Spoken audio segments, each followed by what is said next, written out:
Good morning, sports fans. This is a Cessna 195 manufactured by Aeroworks. Aeroworks went out of business several years ago. I bought this at a swap meet. I got a good deal on it, but it's been sitting on the shelf ever since. And I've made the decision that this is the year.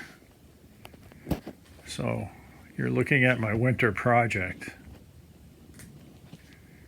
Several years ago, I did a Ryan STA in polished silver. Some of you may have seen it. There's several videos on YouTube. When I finished that one, I said I would never do it again. Well, never is a long time.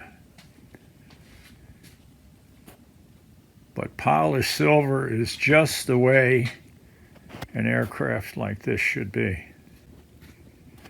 In any case, for better or for worse, I've started the project. I'm already stripping down the tail section and prepping it for the silver material. I'm using a Mylar sign material, which works very well. So I'll keep you posted on the build. Wish me luck. Take care.